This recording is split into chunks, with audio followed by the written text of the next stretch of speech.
Hello friends, आज हम इस वीडियो में आईपीसी के सेक्शन 84 को समझेंगे, जिसमें ऐसे ऑफेंस को दिया गया है जो किसी अनसाउंड माइंड पर्सन के द्वारा किया गया है। तो चलिए स्टार्ट करते हैं। Section 84 act of a person of unsound mind, यानी कि कोई भी ऐसा एक्ट जो एक अनसाउंड माइंड पर्सन के द्वारा किया गया है।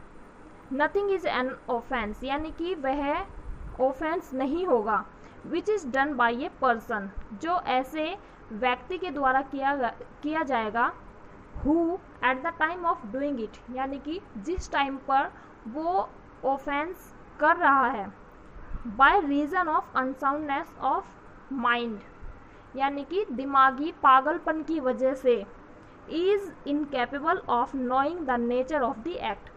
ये जो एक्ट वो कर रहा है उसका जो नेचर है उसको समझने में वो इनकेपेबल है, यानी कि जिस एक्ट को वो कर रहा है उस एक्ट को करने में उसको यही नहीं पता है कि वो एक्ट जो कर रहा है वो कैसा एक्ट है, वो गलत है या सही है, या जो वो एक्ट कर रहा है उस एक्ट की प्रवृत्ति कैसी है।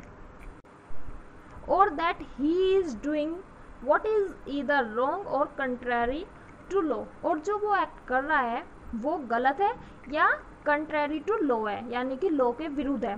तो ऐसा कोई भी पर्सन जो ऐसा कोई ऑफेंस करता है, लेकिन उस पर्सन को यही नहीं पता है, जिस टाइम पे वो ऑफेंस कमिट कर रहा है उस टाइम पे उस बंदे को ये नहीं पता है कि वो जो ऑफेंस कर रहा है या जो भी वो एक्ट कर रहा है वो गलत कर रहा है या सही कर रहा है। क्यों नहीं पता है उसको? क्योंकि जो वो बंदा है वो अनसाउंड माइंड है, उस बंदे का जो दिमाग है वो मानसिक रूप से कमज़ोर है या फिर वो मानसिक रूप से बीमार है, उसका माइंड काम नहीं कर रहा है, जिस वजह से जो वो एक्ट कर रहा है उसको ये नहीं पता है कि वो एक्ट सही कर रहा है या गलत कर रहा है। तो ऐसे बंदे के द्वारा किया गया ऑफेंस की कैटेगरी में नहीं आता है, यानी कि उस एक्ट को ऑफेंस नहीं माना जाता है। यही हमारा सेक्शन 84 कहता है। सेक्शन 84 के एसेंशियल इंग्रेडिएंट्स देख लेते हैं। फर्स्ट है that the accused was of unsound mind, यानी कि जो एक्यूज्ड है वो अनसाउंड होना चाहिए, अनसाउंड माइंड का होना चाहिए जिस टाइम पे वो ऑफेंस कमिट कर रहा है। ठीक है।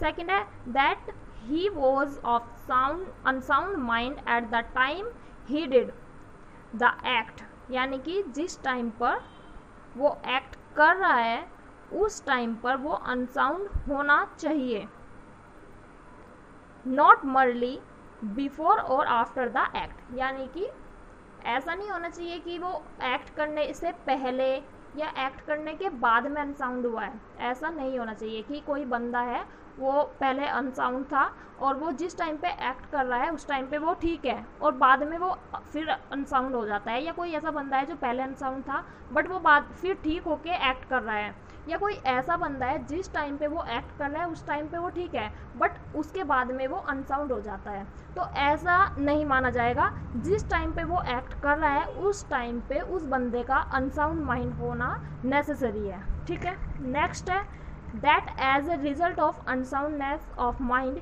ही was incapable of knowing the nature of the act, यानी कि अनसाउंडनेस ऑफ माइंड की वजह से वो जो एक्ट कर रहा है उसको वो समझने में असमर्थ है।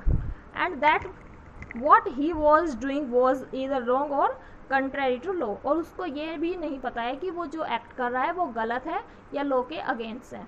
तो ऐसे बंदे को अनसाउंड माइंड बोला जाएगा और उसके द्वारा किया गया कोई भी एक्ट या ऑफेंस की कैटेगरी में नहीं आएगा। Thank you.